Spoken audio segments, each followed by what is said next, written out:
antes de las eras, antes de los sistemas, cuando el tiempo aún no tenía nombre, existía una esencia, una fuerza, un fuego sembrado en generación tras generación de niños. ¿Aún sigue vivo o ha sido olvidado?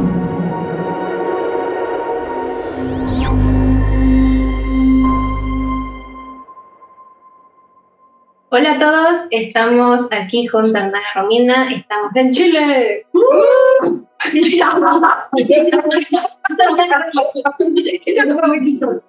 Entonces, y este es el video especial acerca de la mirada. La razón de incluir la mirada tenía mucho que ver al comenzar a notar que era un tema o un punto de conexión recurrente en todos los episodios y en todos los temas, sea la educación, la tecnología, y en fin. Digamos que el tema de la mirada parte, digamos, centralmente de Mateo 6, así que lo voy a leer. Por lo general las personas siempre saben esta de la Reina Valera, la voy a leer como para contrastar. Dice, la lámpara del cuerpo es el ojo, así que si tu ojo es bueno, todo tu cuerpo estará lleno de luz.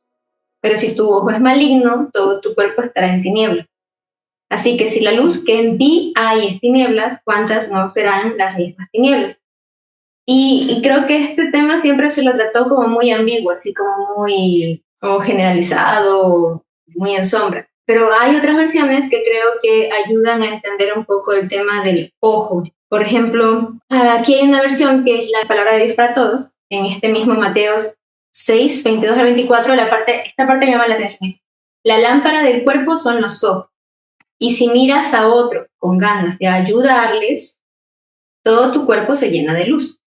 Pero si con tus ojos los miras con envidia, entonces todo tu cuerpo estará lleno de oscuridad. Y si la única luz que tienes es la oscuridad, qué horrible oscuridad tendrás. Y una última que quiero incluir, que me gusta como la menciona, esa es la favorita de la Silvia. Bueno, una de mis favoritas. Y ella dijo, incluyamos esto. Es la de Message, pero en la versión español, y dice, tus ojos son ventanas que dan a tu cuerpo. Si abres bien los ojos con asombro, si abres bien los ojos con asombro y fe, tu cuerpo se llena de luz. A ver, repito porque me concentré con Celeste. Dice, tus ojos son ventanas que dan a tu cuerpo. Si abres bien los ojos con asombro y fe, como un niño, tu cuerpo se llena de luz. Si vives con los ojos entrecerrados en la codicia y en la desconfianza, tu cuerpo es un sótano mohoso. Y si bajas las persianas de tus ventanas, o sea, tus ojos, ¿qué vida más oscura tendrás? Oye, ¿de dónde sacaste esa versión? La versión de Te lo pasé. Pero es la versión. Sí, está muy, muy buena. Entonces, si uno comienza a contrastar, y mira, hay esta versión que es de la NTV, que la incluyo porque en las otras dos uno puede entender el ojo bueno, ¿no? Pero el ojo enfermo, miren, uno dice el ojo malo, sáquese, pero en esta versión de NTV, en esta versión dice que es un ojo enfermo. Dice, lo leo completo, dice, tu ojo es como una lámpara que da luz a tu cuerpo, o sea, para adentro. Y si cuando tu ojo está sano, todo tu cuerpo está lleno de luz. Pero cuando tu ojo está enfermo, todo tu cuerpo está lleno de oscuridad. Entonces me hace sentido que ahí se conecta Apocalipsis cuando el Señor dice compra colirio. Claro. Para que sanes el ojo. Sí. Sí, yo estaba pensando llevo algunas semanas pensando en esta versión que tú mostrabas y que hablaba de ojo malo como un ojo que mira con codicia y ¿qué más deseo? Con desconfianza. Sí. Que siempre anda y que esa codicia y desconfianza fue la forma en que empezó a mirar la humanidad al árbol del conocimiento del bien y del mal en el huerto. Y lo que había estado pensando es el hecho de que el árbol del conocimiento del bien y del mal lo había puesto el Señor allí, en ese lugar. Y era parte, de alguna forma, de la perfección del huerto. ¿Ya? el hecho de que estuviera ahí no era un error. O sea, Dios hizo el huerto y Él puso el árbol allí. Sí. No era un error, estaba bien que estuviese ahí. Y el Señor le dijo, por ejemplo, no lo tomes, pero nunca le dijo no lo mires, Claro. ni te acerques a él, Sí. no hay nada así, se lo dijo no lo tomes. Pero él estaba ahí, el árbol. Y entonces es interesante porque el huerto del Edén es un lugar celestial. Incluso aparece en Ezequiel, ¿cierto? Como un lugar eterno, prácticamente una dimensión celestial, Ujú. donde estaba ese árbol que nuevo, Dios lo puso ahí. No fue el diablo que lo puso ahí, el árbol estaba todo bacán ahí. Y el problema empezó cuando una persona empezó a mirar eso que era celestial con codicia y con desconfianza. Claro, porque uno de los discursos de la serpiente fue como, vas a conocer todo. Claro, y aparte que dice, al menos en la traducción típica, ya que estamos hablando de traducciones, dice que lo codició. Dice, lo miró y vio que era codiciable. Y además desconfió del Señor porque Claro. empezó la conversación a desconfiar de lo que le había dicho el Señor. Entonces esos dos elementos están ahí, la desconfianza y la codicia. Claro. Y creo que es bien interesante si uno trae eso, por ejemplo, a cómo nos miramos los unos a los otros en la familia, o cómo miramos los unos a los otros al mirar a los niños, por ejemplo, que ha sido nuestro tema, que es nuestro tema, ¿cierto? Y el cómo uno definitivamente, por ejemplo, el modelo educacional, pero también las familias, muchas veces están mirando al niño desde la codicia y la desconfianza. De, de distintas maneras. Por ejemplo, si yo estoy mirando por ejemplo, supongamos, lo típico que ocurre mucho, el niño quiere ser artista, por ejemplo. Yeah. Entonces yo digo, no, es un ejemplo súper trillado y usado, pero siempre lamentablemente es súper real. Sí. Sí, ya entienden a lo que voy, ¿cierto? No, tú no puedes estudiar eso porque bla, bla, bla, bla. Y Extremo. Los padres que envían a sus hijos para que sean futbolistas. claro. Y ese deporte, el hijo se supera y pueda sacar de la pobreza a las familias. Claro, ahora la codicia no siempre es de dinero, por ejemplo.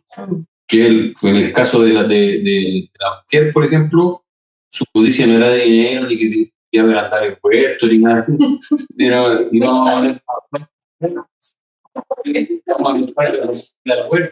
que en ese caso era una codicia de sabiduría. Y entonces, pensando en lo que hablábamos, porque estuvimos conversando algo antes de empezar, ella empezó a mirar un vacío.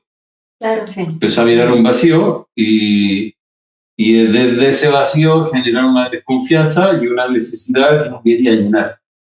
Y entonces, muchas veces nuestro relacionarnos con las personas o con los niños en este caso, puede estar esa codicia que desconoce lo que ya hay en el niño y que puede ser descubierto, cultivado, desarrollado, y dice, no, este niño está vacío, yo debiera llenarlo con tal cosa, ¿entiendes? Uh-huh. Y entonces obviamente ahí empieza toda una distorsión desde esa percepción de vacío y de que yo debiera tener tal cosa, este niño debiese tener esta otra cuestión, sin dar lugar a reconocer lo que ya está y dejar crecer lo que ya está. Es como esa banalidad de decir, yo fui el que lo formé, o yo fui el que lo impulsé, o si se hace conocido o es alguien grande, yo fui el que lo formé, o algo cosas así. Claro. Es una especie de mirada muy calculadora. Claro. Y controladora. O como la frase que se sabe escuchar, o sea, eres así gracias a mí. Claro. Uh-huh. Si yo he escuchado el discurso de algunas mamás que dicen, no, si este niño no respira, si yo no estoy ahí para mover eso. Ay. Fuerte. Sí.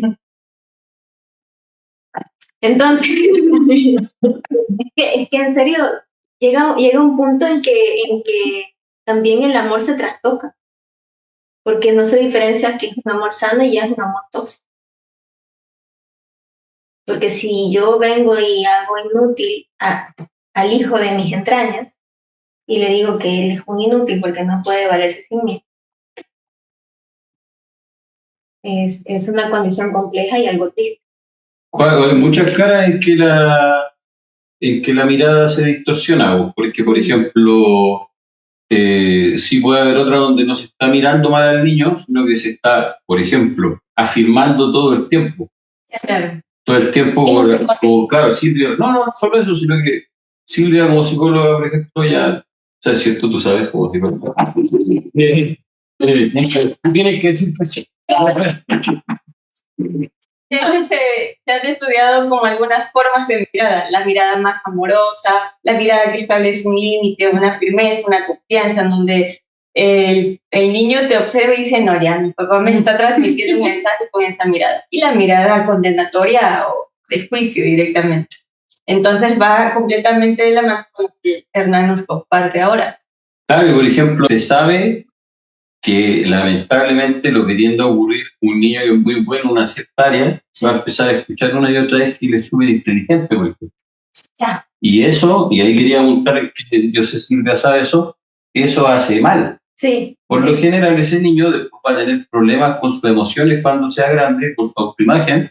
Y como era, ¿por qué si yo le estaba diciendo todo el tiempo que era bonita, que era inteligente, o que era muy rápida, o que se entiende? O problemas con, claro, el manejo de la frustración. Claro, y que van a ir por lo general en dos direcciones. Uno, o una excesiva autoexigencia, Claro. o por otra parte, se normalizó tanto que el niño es bueno y cool, que después siente un vacío en cada logro. O sea, consigue algo y no hay nada, porque en el fondo el niño suspiraba y le decían que era espectacular. Claro.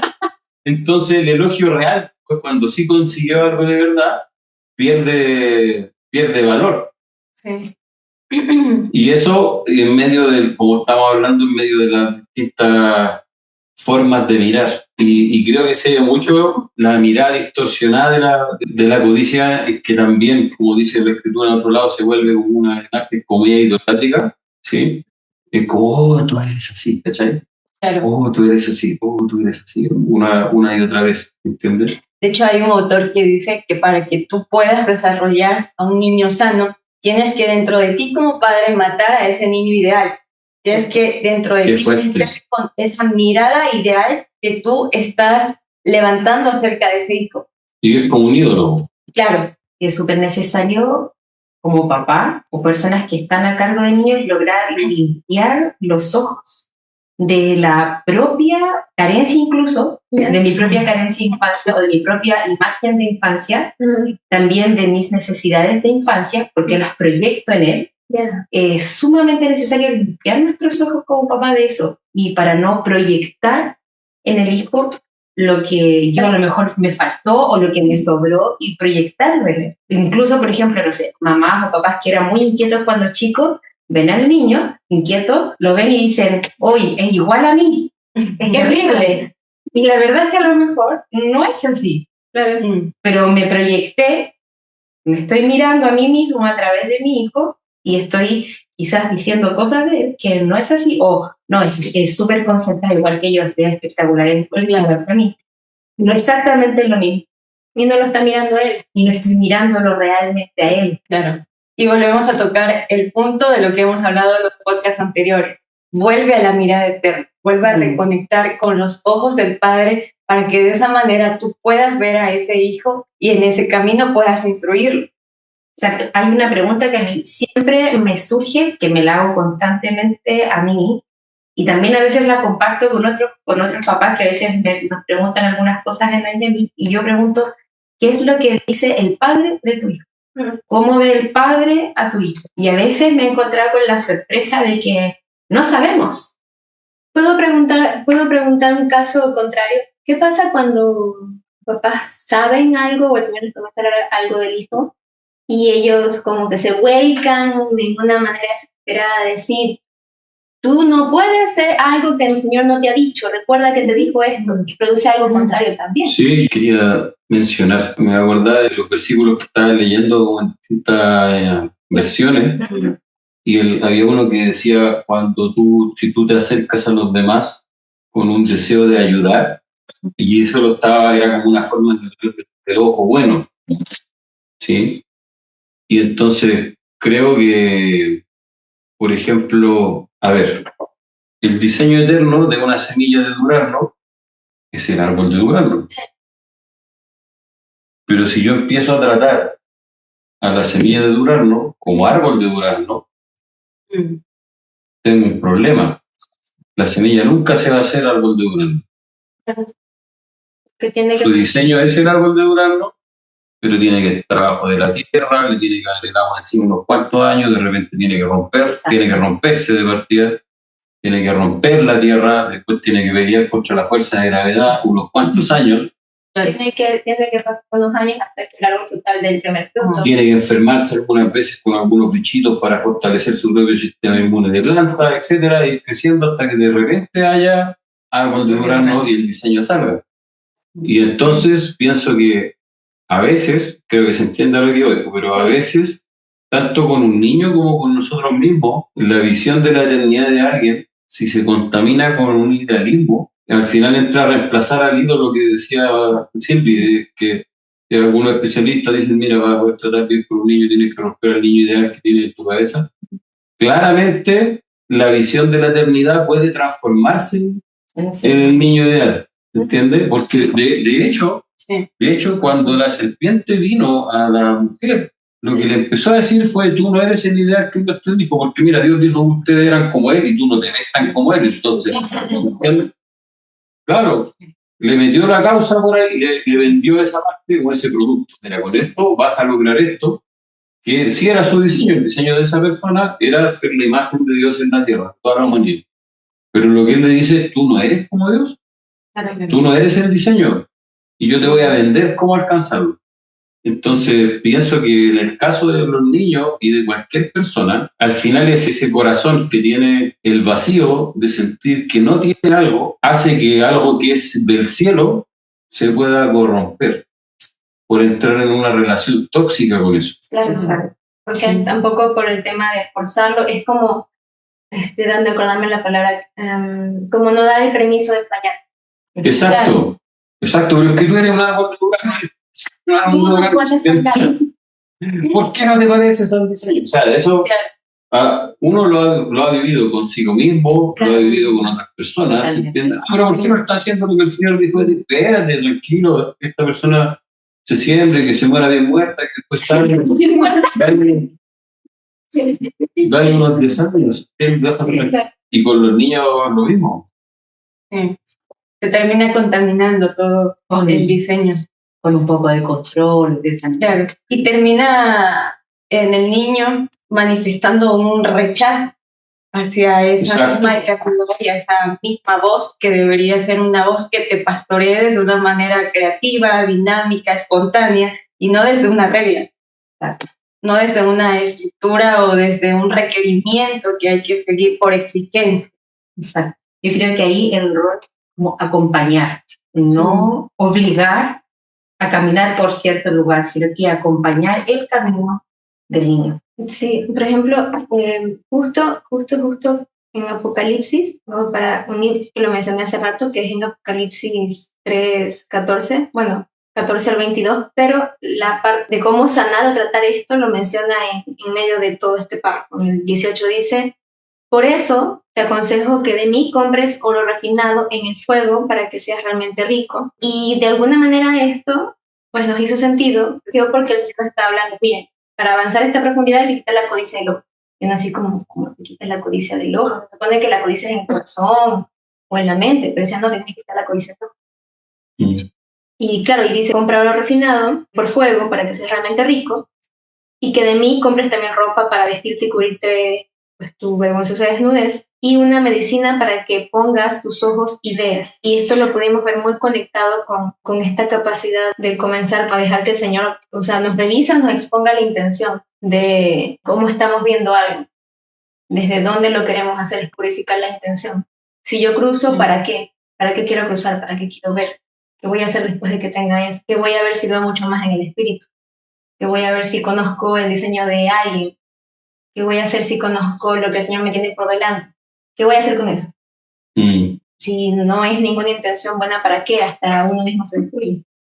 Mm. O caso contrario, huir por su vida, porque no quiere enfrentarse a todo lo que enfrentarse o esperar los años que tiene que esperar.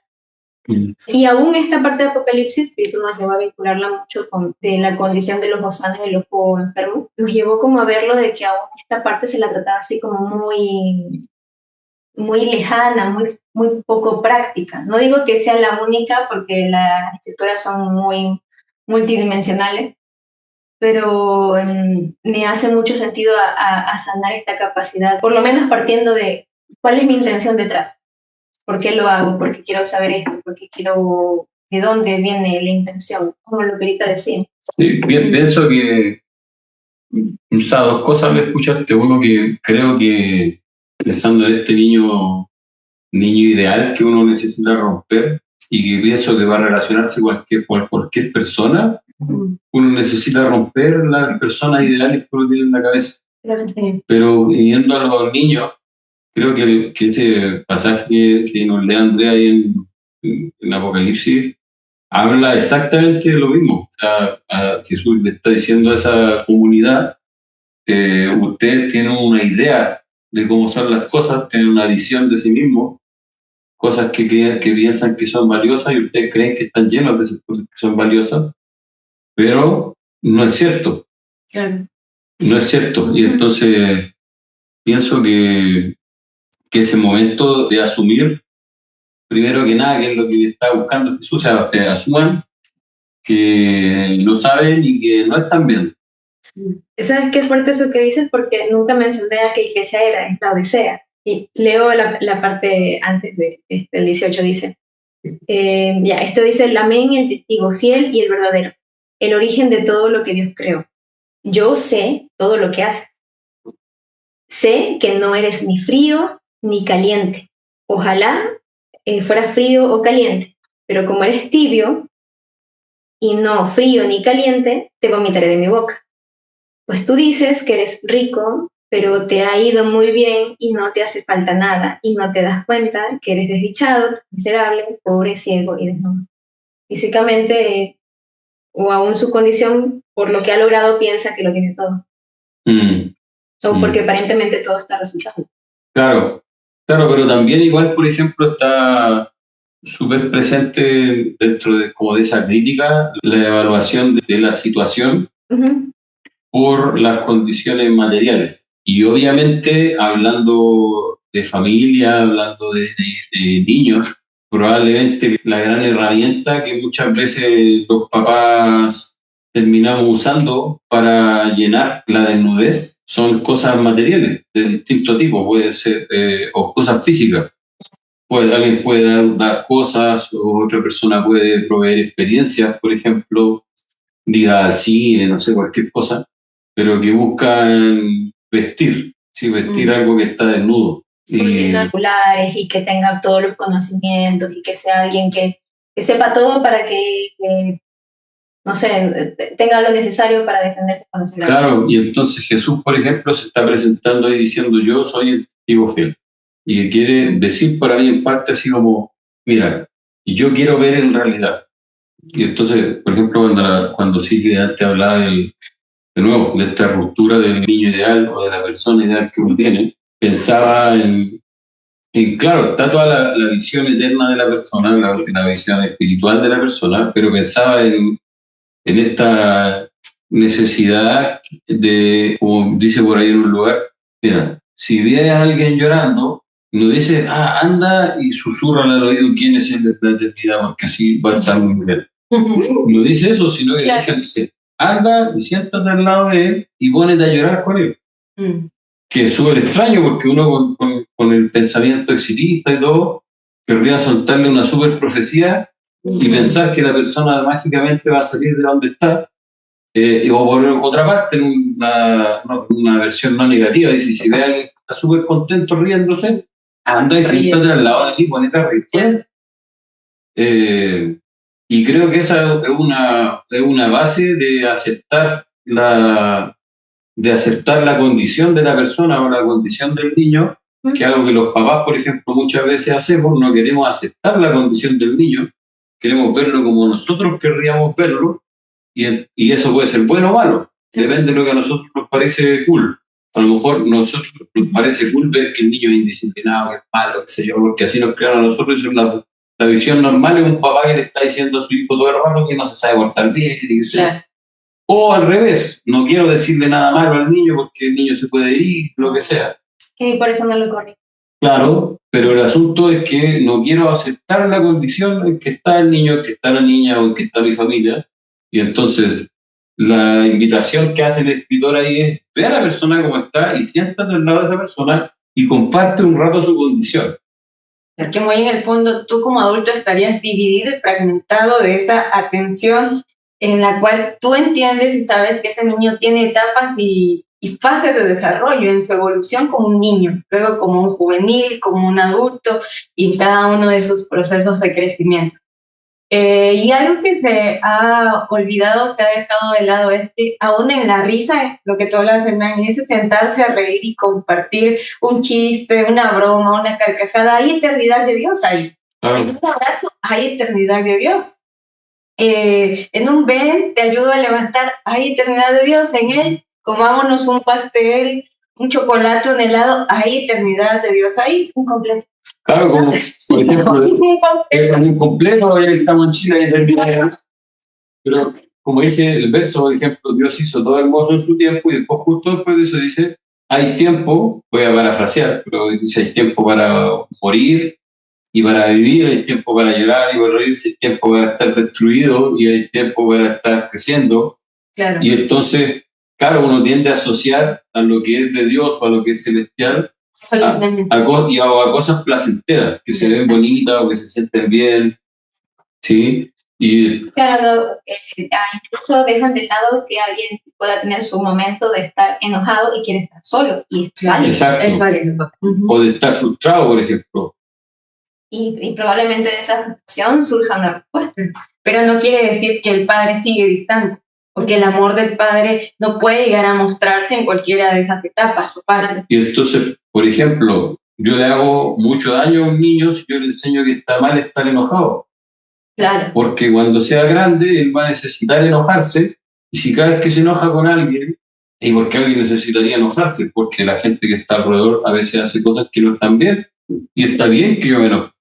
Pero si el niño cada vez que se enoja siente que está haciendo algo súper malo, porque no podía estar enojado cuando el niño no estaba bien, después cuando sea grande estará atrapado en toda una dicotomía porque se va a enojar con alguien y va a terminar enojándose consigo mismo porque piensa que él es malo, porque está enojado y toda una locura. Ahora, esta generación vive en medio de esa locura, de sentirse malo por sentir cosas, por ejemplo. Claro. De hecho, la otra vez, y contestando aquí,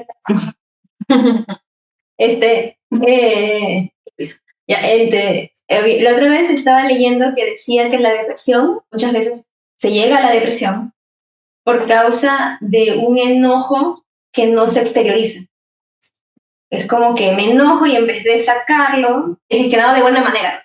En vez de sacarlo, me lo trago. Y ese enojo se vuelve como depresión. Leí eso y como que me llamó mucho la atención porque hay muchos casos de depresión en la que aparentemente no vienen de un trasfondo familiar, de una condición difícil, pero de repente presenta un patrón de depresión. Y me hizo sentido también porque estaba conversando con alguien y decía como, ¿qué pasa cuando tú creces con personas que tienen mucha ira retenida y no la saben gestionar? Y de repente tú creces con rechazo al enojo, porque rechazas la violencia que puede sentir una persona, que la sientes en una persona, pero nunca la sacó, nunca hizo algo para destruir a la familia, a su entorno, pero al crecer tú rechazaste esa ira o esa violencia porque la vinculabas y te tomó mucho tiempo de entender cómo gestionar tu enojo, cómo gestionar tu frustración, y había momentos en que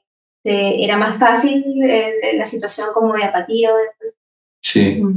Sí, justamente aquí tengo algo que había apuntado y es que la depresión no solamente tiene que ver con tristeza, sino precisamente lo que tú mencionabas. Una persona depresiva es una persona que está en una guerra interna, en un enojo interno, claro, porque está consigo misma, porque se agrede a sí mismo, se lastima a sí mismo. La pregunta surge de quién y con quién está enojado. Mm. Y es heavy porque, por ejemplo, en el pasaje que leí Andrés al principio, él iba diciendo cómo todo esto se va volviendo en una oscuridad. Y uno, claro, relaciona muchas veces la oscuridad con algo malo, pecado. Pero aparte de tal vez ser eso, tiene que ver con un no veo, o sea, no veo lo que está a mi alrededor. Y creo que en eso probablemente todos en muchas instancias hemos estado en esa situación de que no entendemos por qué estamos de una determinada forma, por qué lo sentimos de otra manera, ¿sí? Y mucho de eso muchas veces viene de nuestra, o no muchas veces, casi siempre viene de nuestra experiencia de niño, porque lo que más ocurría cuando éramos chiquititos era que estábamos siendo mirados. Ya. Y es muy fuerte porque, por ejemplo, una de las primeras evaluaciones al niño que le hace el pediatra cuando está chiquitito, tú se lo llevas, es si el niño va siendo capaz de captar tu mirada. El niño capta tu mirada, un niño chiquito, estoy hablando de un par de meses, y capta tu mirada, si te puede seguir la mirada, y se puede dar cuenta que está siendo mirado y cómo reacciona a la mirada, que es un índice de que está bien como neurológicamente. Y entonces, cuando uno es grande, por ejemplo, o incluso ya ni siquiera adulto, sino un niño un poquito más grande, es tan fuerte eso que uno es capaz de notar, por ejemplo, cuando una persona, como lo hemos dicho a veces, te está mirando de frente, pero no está. Claro. Que es algo que se llama sensación de presencia en la mirada. Y una de las primeras cosas que aprende el niño es que está siendo mirado. Y lo segundo, que el niño aprende cómo está siendo mirado. Y eso es inconsciente. Y aprende a mirarse a sí mismo por la mirada de sus padres. Y eso es súper fuerte. Y porque después su lectura de sí mismo tiene mucho que ver con cómo fue mirado o cómo él sentía que estaba siendo mirado. Claro. Porque termina reconociéndose en esa mirada que recibió desde otro. Claro. Y que es algo muy anterior a las palabras. Y entonces es fuerte porque después, claro, mucho de eso que uno no se logra entender a sí mismo, tiene que ver con eso. Y entonces, claro, nos toca a los adultos, a los papás, a los profes, respecto de preguntarnos cómo nos miramos a nosotros mismos, pero también de aprender a poner una pausa y captar cómo estamos mirando nosotros al niño, al joven, al bebé. Claro, porque muchas veces se reflejan muchas emociones a un infante que él no tiene por qué estar lidiando con todo eso. Exacto. Sí. Incluso con la visión actual que se transmite mucho en los niños, de que los niños a veces pasan a ser un problema para los papás, sobre todo en los primeros años. Y ellos lo sienten. Y eso lo sienten y crea una raíz de rechazo a veces muy profunda que cuando crecen dicen, no entiendo por qué me siento así, que mis papás no me quieren, que mis papás no me prestan, o sea, no me valoran, pero es algo mucho anterior. Claro. Y lamentablemente en la actualidad se escucha mucho decir a papás que tienen niños, a otros papás que quieren tenerlos, ay, no sabes lo que te espera. Y desde ahí, ya hay un discurso que a lo mejor en la raíz la persona ama a su hijo, pero en el discurso y en la mirada es un problema. Sí. Es un problema. Sí. Y eso va creando una raíz de amargura muy inconsciente en el niño, porque se siente rechazo. Papás que a veces dejan llorar mucho rato al niño sin consolar, sin mirarlo, sin sentir una mirada de contención. O al revés también, con un excesivo consuelo, porque no puedo tolerar que el niño llore un rato. Que no llore porque en realidad me molesta a mí. Yo no puedo tolerar mi propia frustración, así que tengo que hacer algo, sea algo violento, sea algo cariñoso, pero tengo que hacer algo. Deje de llorar porque yo no soporto. Claro, como en el caso de que si el niño, por ejemplo, ya se le dijo que no puede tener algo, va a llorar, se va a sentir frustrado, hay que dejarlo llorar porque sabe que no lo puede tener y... Está bien que los niños experimenten distintas emociones. Claro. Es válido y es necesario para un desarrollo sano. Yo creo que un niño necesita aprender a experimentar distintas emociones. Sino tanto... Claro, identificándola, porque claro, yo le puedo mostrar un set de flashcards diciendo, él está triste, y porque hay material didáctico para eso, y puedo mostrarle una serie de, pero si él no la siente, ¿cómo va a reconocer en sí mismo cuando se sienta frustrado y quiera ser resiliente? Claro. ¿Cómo lo ayudo si él no experimenta en sí mismo las emociones que a veces no son agradables? Sí. Y cuando no lo dejamos, también le estamos enseñando o le estamos dejando el mensaje de que las emociones que no son tan gratas son malas. Y le enseño también de esa forma a buscar rehuir o evadir el dolor, la incomodidad. Porque, o sea, seamos honestos, la frustración no es agradable, el enojo no es agradable, la tristeza menos. Pero si yo acompaño al niño y le enseño el camino para transicionar de esa emoción a la paz, a la quietud, de nuevo, a ayudarlo a volver al centro, creo que estamos haciéndole un bien. Pero no cuando le evitamos las emociones que no son gratas. Ni evitar ni que huya, Exacto. ni que escape. Entre paréntesis, idea random ahorita, y se conectó con la película.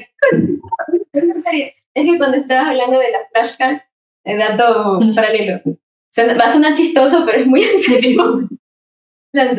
Es que me estaba acordando de una serie, ¿ya? En la que había una niña que había nacido con una patología como psicópata, ¿ya? Y la mamá pues la dejó a cargo de la abuela, ¿ya? O sea, la abandonó y ella se fue con su esposo y los otros 2 hijos. La dejó abandonada con la abuela. Y la abuela, porque ella se negaba a dejar que la nieta se destruya. Y era muy chiquita. Ella llegó al punto que la abuela tuvo que enseñarle a reconocer las emociones y explicarle, porque, por ejemplo, como la condición de un psicópata es que no puede empatizar con las emociones. Entonces, la niña tenía inclinaciones a coger sapitos y bichitos y matarlos. Entonces, una vez la abuela le dice que no, y sin querer la abuela la corta. Entonces, la abuela tomó la decisión y cogió la misma daguita que la niña tenía y le hizo un corte en la mano. Y la niña dijo, si ves eso, lo sientes acá, solo que no lo puedes relacionar. Y la abuela se enfocó toda la infancia en hacerle memoriza la expresión. Esto es felicidad, esto es tristeza, esto es de acá. Y si tú no lo aprendes, yo te voy a hacer aprender como te lo hice en la mano. Pero no puedes inclinarte a hacer algo que te va a destruir. Y fue muy fuerte, entonces me acordé de la flashcard, porque fue como algo de esa película. Pero es verdad, porque hacer solamente eso... Eso no es recomendable. No, es serio. Yo dije que iba a sonar random. Hay que poner este aviso. Este podcast no recomienda esto. Pero el punto es que esa es una práctica que realmente es muy, muy nada una condición psicópata, porque es como una condición de que estás negando que la capacidad de una persona sana de vincularse. Entonces, si tú no se vincula, pues realmente se atrofia. Celeste es uno de los pajaritos que tenemos aquí, que es de nuestros amigos, y ella está apoyando el podcast. Entonces, momento random, pasamos. Muy fuerte porque hay gente que ha hablado acerca de los problemas de salud mental de la sociedad occidental en general, y muchas cosas son fuerte decirlo, pero son como rasgos psicopáticos, sobre todo la capacidad de dormirse las propias emociones y desconectar la propia empatía, ¿sí? Y son problemas no solo en las casas, sea un problema estructural, y es que, por ejemplo, hay tipos de imágenes, por ejemplo, de contenidos de películas, qué sé yo, claro, que en otra época, y ni siquiera muy antiguo, unos 50 años atrás, en el fondo el exponerse a ese tipo de imágenes una y otra vez era una fórmula para programar un soldado para que se portara como un psicópata en el campo de batalla. Claro. Pero hoy en día lo están mirando los niños, los adolescentes, en general toda la gente, una y otra vez, ¿sí? Y es muy gráfico el ejemplo con el cine, por ejemplo, con las series, con lo que uno ve, porque es algo que distorsiona la mirada, totalmente. Sí. Y al distorsionar la mirada cambia la forma en que uno siente y en la que uno se siente a sí mismo. O como un acontecimiento, y de repente uno piensa que vivió algo que no vivió. Sí, o por ejemplo, es otro tema, pero creo que es parte de lo mismo del sentir, ¿sí?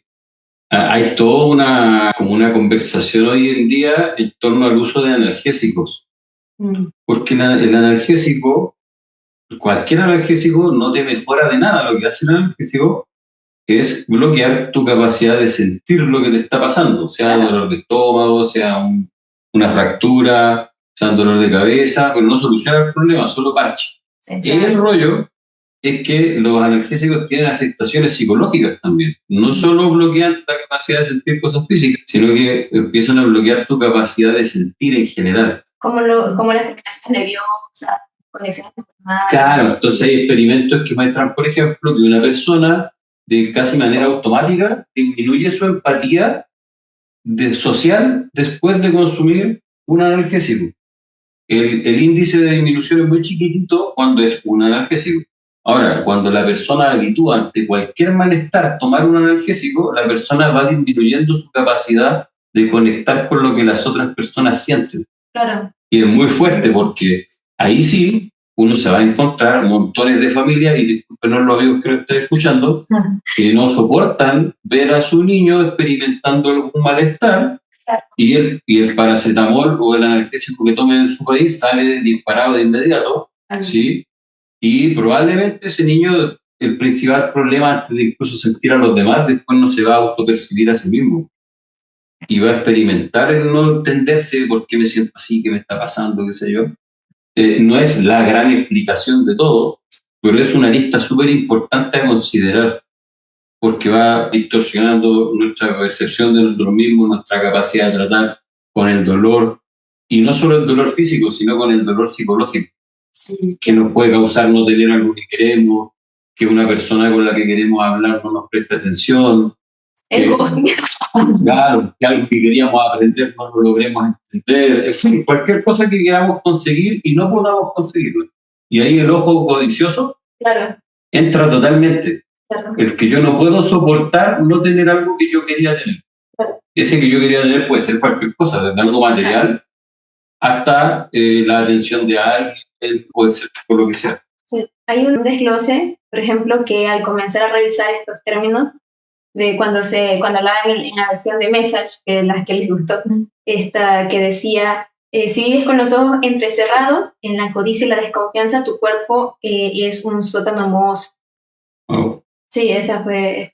Entonces, seguir revisando el tema de la codicia y la desconfianza, de alguna manera llegamos también al tema de la envidia. Comenzamos a revisar definiciones, términos, porque nos comenzó a llamar mucho la atención. Y lo comenzamos a entender un poco como niveles. Entonces, voy a intentar explicarlo un poco. Por ejemplo, así como mencionamos el tema de la ira, si lo contienes la depresión, lo desglosamos en 4 niveles. No digamos que es lo único, pero hasta ahora lo podemos ver así. Es un planteamiento. Sí, es un planteamiento que lo hemos vinculado a todo esto. Primero, es la tristeza o pesar del bien ajeno. Es decir, si alguien logra algo, alguien consigue algo tal vez que yo quería, o lo hace pues mejor que otra persona, de repente siento como una leve tristeza. ¿Por qué sientes esa pequeña tristeza?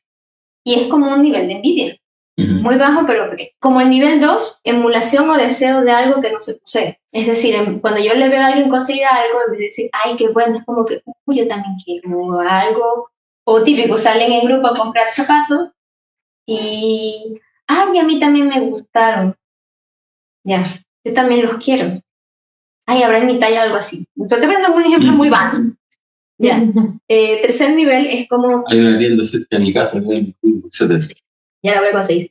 Ya. Entonces, tercer nivel, desear o apetecer algo que tienen otros. Es decir, ya lo tienen, pero de repente veo y yo lo comienzo a usar igual.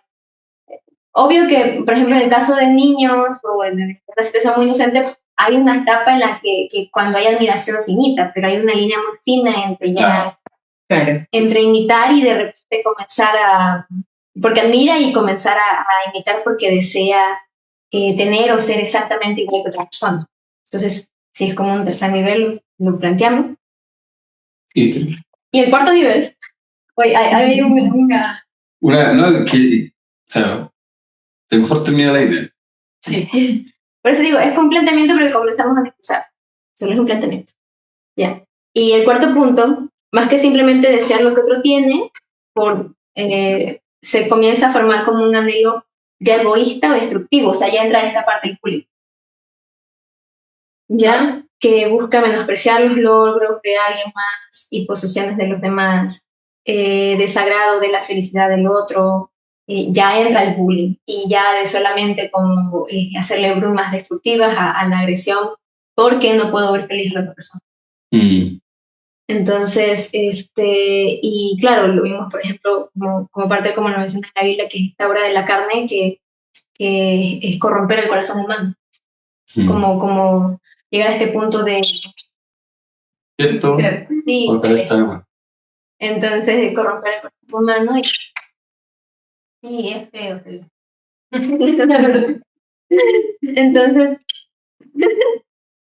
Entonces, las cosas fundamentales de los... Bueno, ahí comenzamos a tomar unos apuntes. Lo vimos muy relacionado con la incapacidad de la persona de ver lo que Dios ha provisto en su vida y la falta de agradecimiento. Como que yo no tengo ese vacío, entonces como yo no lo tengo o no soy consciente de lo que tengo, no me puedo sentir agradecido con Dios. Claro. Entonces, como no me siento agradecido, me siento molesto porque la otra persona tiene. Y a veces no es que no tenga, no lo noto.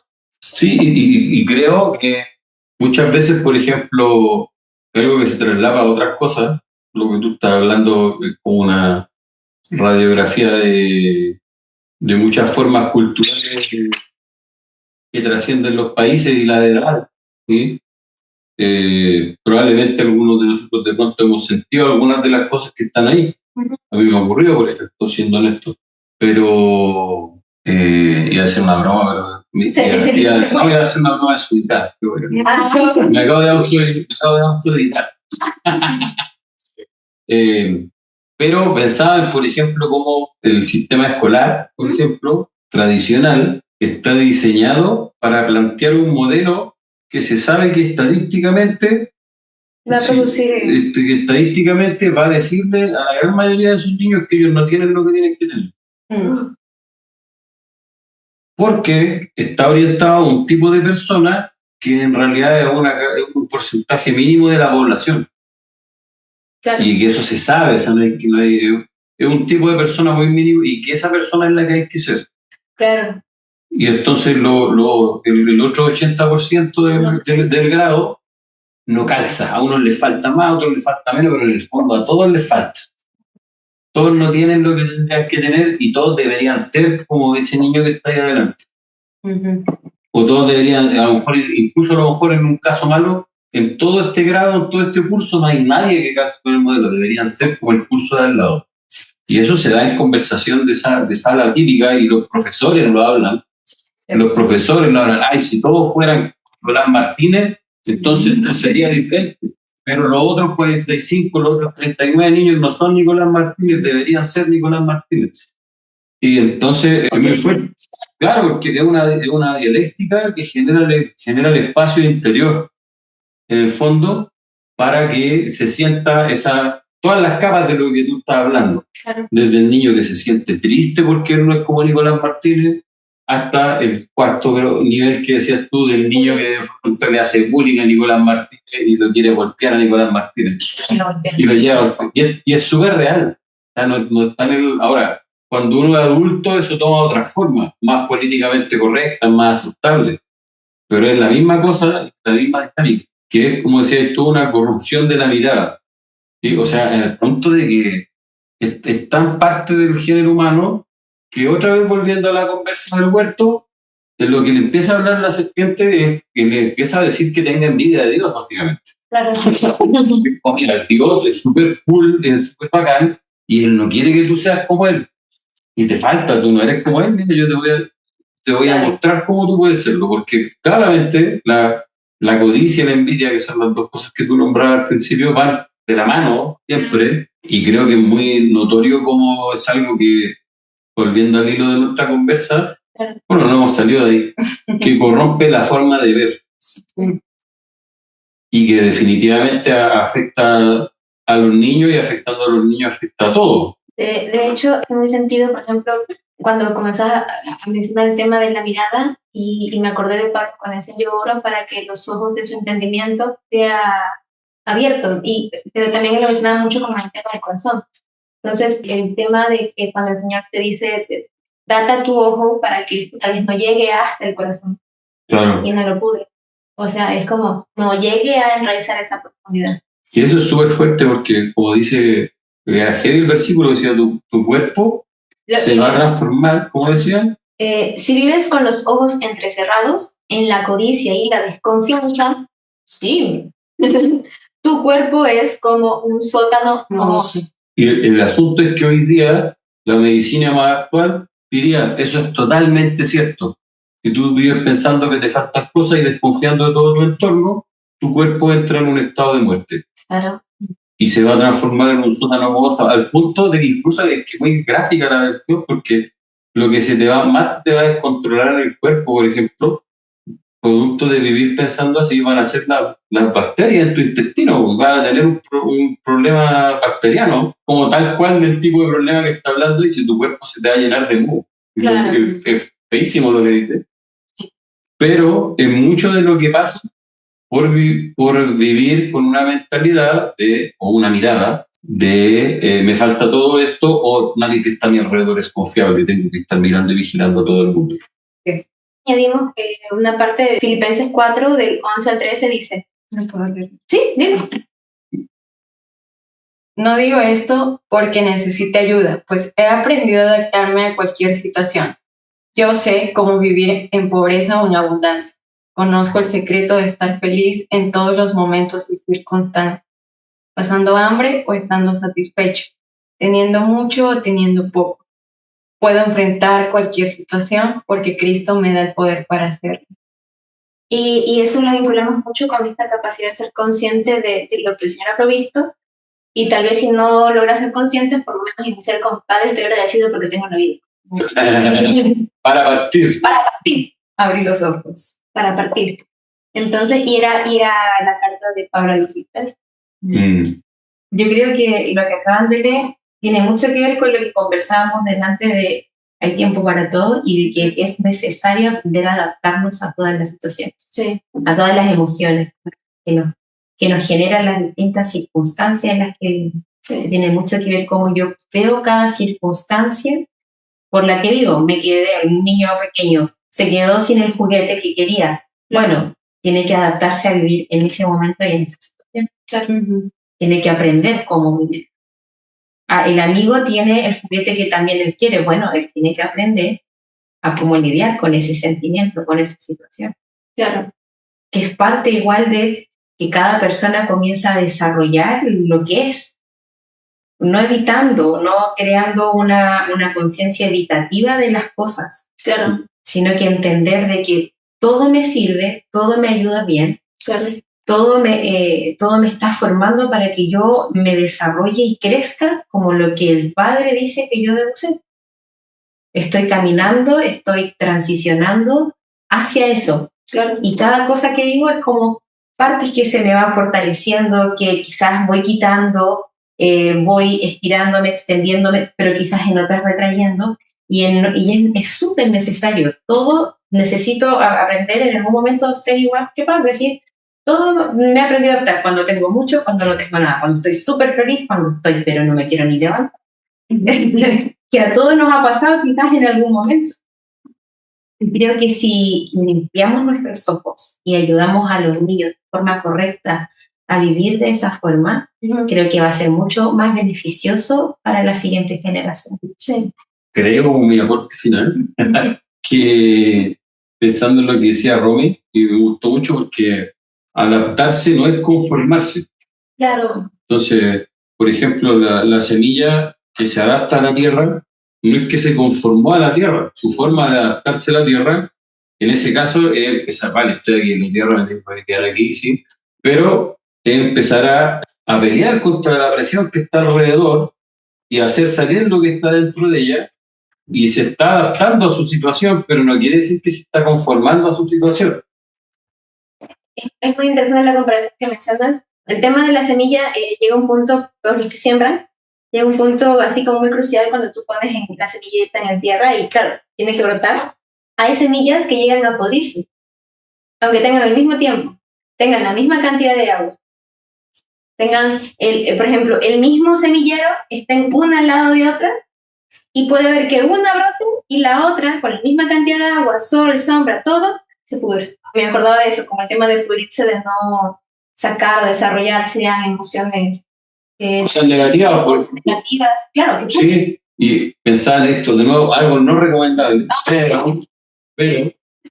pero hay una cuestión muy bonita, pensando en cosas negativas con buenos resultados. En la historia de la infancia y adolescencia de Isaac Newton. ¿Sí? Isaac Newton era un niño, un jovencito, que tenía muchos problemas con tolerar la frustración y con tolerar que otra persona destacara o tuviese la razón por sobre él. no es una historia muy famosa, digamos. No. Claro, no es una historia muy cool, pero se pueden rastrearla, buscarla por ahí. Y entonces el asunto es que Newton, por ejemplo, no era un niño prodigio de la geometría o la matemática o la astronomía, no podía años, los 10 años, qué sé yo, nada así. De hecho, pienso que probablemente Newton no había ni siquiera ido a la escuela antes de los 10 años. Así que no determinen a sus niños tan chiquititos, porque a veces el niño está en segundo grado y el papá como que ya lo miró y dijo, este niño es tal tipo de niño va a llegar a tal edad. Bueno, Isaac Newton tenía 10 años y todavía ni había visto la escuela el nombre. Probablemente hay un poquito de más o menos años, pero es una cosa así, ¿sí? Que a propósito de muchos genios del caso, que no habían estado escolarizados muy chiquititos. El asunto es que Newton tenía un problema, como lo decía recién, con la frustración y sobre todo con que otra persona se pusiese sobre él. Y entonces Newton comienza a ir a una escuela, más o menos como a los 12 años, una cosa así, y en ese lugar, durante su adolescencia, tiene un conflicto con un joven que resulta que era como el joven más intelectual del colegio, o de la escuela, ¿cierto, Celeste? Y el asunto es que Newton, el conflicto que tiene no es de orden intelectual, pero él tenía un problema con la competencia. Era un problema, era algo malo. Por eso dije, esto no lo recomiendo. El asunto es que Newton, por querer competir con esa persona, se raya con que ahora él iba a ser el top de la clase de la escuela. Y entonces entra en una racha de, tengo que leer todos los libros, tengo que estudiar todo, tengo que... Se empezó así, poco. Hiperfoco, producto de esa cosa que gestionaba. El asunto es que efectivamente sí había una pasta materia prima en su cabeza de genio y logra transformarse rápidamente en el primero y dejé atrás el superior. El asunto es que después, a lo largo de su vida, Newton va a tener muchas rachas de eso. Okay. Y mucho de su desarrollo teórico, por ejemplo, de base, el cimiento de física y matemática de Newton vino de eso. Si no, el tipo nunca se mete a eso. No competir con su compañero con el que había peleado. Si no, Newton nunca entra en ese camino. Y después, a lo largo de su vida, muchos de sus saltos investigativos para llegar a inventar el cálculo, los que tuvieron cálculo en la U, Newton inventó el cálculo, pueden darle gracias a él. No el calcular, sino la rama de la matemática que se llama cálculo, no existía antes de Newton. Newton inventó el cálculo para poder pensar todo lo que estaba pensando, pero estaba impulsado porque en su interior había un deseo de voy a ir adelante, ¿sí? Y entonces ser el último. Y entonces es muy interesante porque, por ejemplo, alguien que cría caballos y de pronto se encuentra con que tiene un caballo que realmente de alguna manera el caballo es muy competitivo. Y entonces dice, ay no, yo quiero hacer a mi caballo más calmado para que sea más tranquilito y se porte mejor con los amigos caballos. A lo mejor podría lograrlo, pero tal vez no sería la mejor idea. Sería muy frustrante para el caballo. Que el caballito se calmara. A lo mejor el caballo necesita gestionar mejor eso, pero su impulso de pronto es parte de su camino. ¿Se entiende? O sea, imagínate David, por ejemplo, en la Biblia. Tiene que haber sido una persona súper loca por las cosas que escribió y hace. En cuanto puede, voy a hacerlo. Nomás tomando en cuenta que es un muchacho menos de 15 y ya se va a pelear con un león. Y con un gigante. Involucra se me tuviera dicho, a ver, David, ¿por qué no te terapeas? Bien. Como que está muy intenso, David, deberías calmarte. ¿Cómo vas? Escucha, ¿Cómo vas a andar enfrentándote a los leones? ¿Cómo te va a pillar un gigante en la calle y va a agarrar una piedra y va a... Imagínate, David, tienes 15 años y mataste a una persona, David. Cálmate, te vamos a terapiar. ¿Se entienden? Y entonces, de pronto algunos niños a veces tienen, algunos de nuestros niños tienen ciertas emociones y modos de ser un poco más disruptivos. Y muchas veces está el camino o de controlar eso y castrarlo, o a veces los papás no se sienten con el carácter tan fuerte para castrar eso, pero lo oscurecen, diciendo todo el tiempo que el hecho de que el niño sea así es malo, por ejemplo. Ya. En lugar, por ejemplo, un niño que tiene una fuerte voluntad de conseguir lo que quiere, obviamente muchas veces va a ser molesto en la casa, porque Sí. el loco quiere conseguir lo que quiere. O va a aprender a debatir, va a aprender a conseguir... Exacto, pero el asunto es que eso probablemente, si eso no es ni castrado ni oscurecido, Claro. puede llevarlo muy lejos. Y Ahora- si bien direccionado... Y ahora, si es oscurecido, y ahí está el tema, a lo mejor eso lo lleva muy lejos, pero en un lugar oscuro, porque se le dijo una y otra vez que era malo que él fuera así, en lugar de entender ese ímpetu, esa fuerza, y conducirlo. Claro. Tendrá mucho sentido porque muchos piensan que su camino es la rebelión. Claro. Una vez nos pasó con uno de nuestros hijos que es muy frontal para hablar. Lo íbamos a retar porque respondió algo de forma muy directa. Ya. Pero el Señor nos dijo no, porque cuando él crezca, él va a necesitar responder así. Entonces, en vez de, como decirle, o retarlo, o castigarlo, le preguntamos al Señor, bueno, ¿cómo lo hacemos para conducir ese río, que es impetuoso? ¿Cómo hacemos un lecho donde él entienda y aprenda que puede hablar, Claro. que puede decir lo que piensa, pero sin exceder el respeto y las formas correctas de hacer? Claro. Y no oscurecemos ni castramos. Claro. Entonces, creo que a todos en las casas nos pasa eso. Sí. Y que es necesario, como volvíamos al principio, limpiar nuestros ojos y decir, bueno, Señor, ¿cómo hacemos? Claro. ¿Cómo no mato esto que a lo mejor tú se lo diste, tú se lo pusiste? ¿Cómo tampoco hago que él lo vea como algo malo, negativo, y le genera una sensación de, oh, yo soy malo? Claro. ¿Sí? Porque pasa muchas veces que los papás corregimos desde la identidad, no de la acción que es negativa. Decimos, tú eres falta de respeto, tú eres malo, y estoy dando una identidad que no es. Ya. ¿Cómo tomo yo eso y lo corrijo? Es importante esa limpieza profunda de nuestros ojos. Y creo que, muy cortito, creo que todo, por ejemplo, lo que está diciendo Romina, cuando grandes nos ha pasado en la voz interior, en vez de decir, oh, yo hice esto de esta forma y debería ser de otra manera, decir, oh, qué malo soy para tocar música, qué malo soy para ahorrar dinero, qué malo soy para conversar, Sí. ¿se entiende? Y esa dinámica de unir el error a la identidad también es parte de esas miradas aprendidas Ya. y que pueden cambiarse a la acción en lugar de a la identidad. Sí, dicen. Y entonces debo mejorar mi manera de ahorrar. Es distinto a soy malo para ahorrar. Claro, o la forma en que estoy haciendo esto tal vez no. Debo mejorar mis relaciones con mi amigo. Es distinto a soy pésimo para la relación. Sí, Celeste, sí. Es un reconocimiento de esa amabilidad y desde esa mirada amorosa también que es válida poder tenerla hacia nosotros mismos Uh-huh. y que no pasa directamente por una mirada de autocrítica. Sí. Me gustaría leer un último versículo que también lo vimos muy vinculado a esto. Dice, pero si ustedes hacen todo por envidia o por celos, vivirán tristes y amargados.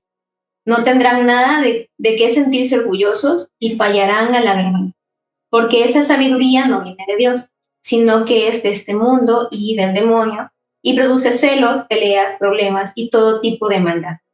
En cambio, los que tienen la sabiduría que viene de Dios, ahí está muy vinculado al tema de compra de mi oro refinado, no hacen lo malo, al contrario, buscan la paz son obedientes y amables con los demás.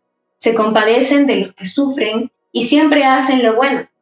Tratan a todos de la misma manera y son verdaderos cristianos. Esa parte como que está, esa palabra.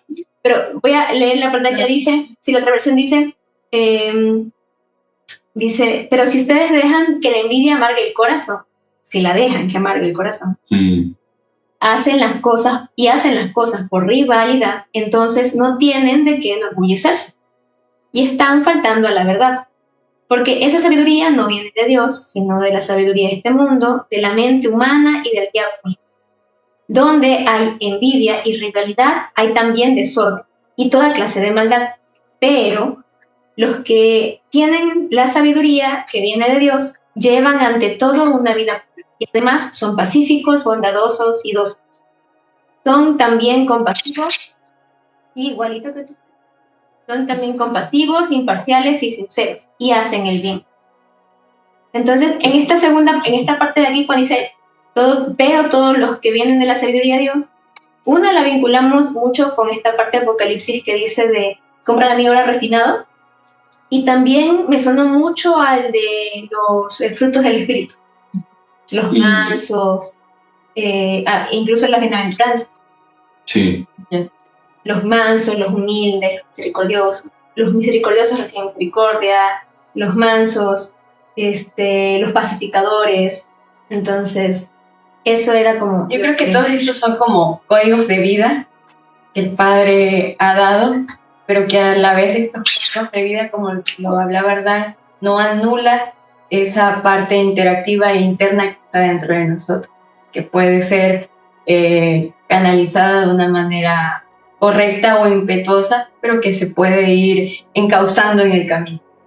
Lo único que quisiera añadir es que, por ejemplo, en el caso de ya de los adultos, como siempre le damos como el pequeño extra de aquellos que están como tal vez revisando su propia niñez o reescribiéndola por el Padre, de que haya esta lucidez de mirar el propio corazón, darle espacio que el Señor pues, pueda reescribir esto y ser conscientes, como así como un niño, ¿verdad? Nosotros delante del Padre, y de ser conscientes, sí, tengo este problema, que es un pecado, una iniquidad, una cosa que tal vez ya lo haya tratado, sino un tema de carácter, un tema de comportamiento y un tema de que sí, de verdad se necesita acompañamiento y la guía del Espíritu. Como hijo, pues uno pueda posicionarse en esa de que Jesús es mi roca y si estoy dispuesto a que pues cambie lo que para mí es mi piso.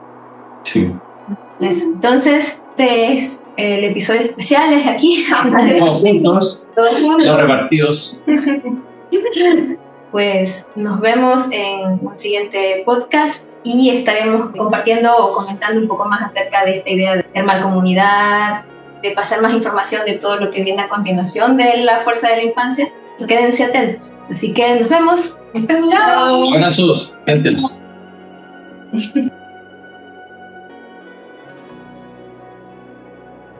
Si te interesan los temas que estamos hablando, si te interesa profundizar más sobre la infancia, tener una mirada más desde el cielo, conocer un poco más estas dimensiones y realmente caminar juntos en esto que el Padre nos está trayendo como un gran tesoro al corazón, suscríbete. Hay muchos más materiales, tenemos más sorpresas, hay muchas colaboraciones, así que no te lo pierdas. Nos vemos en la conversación.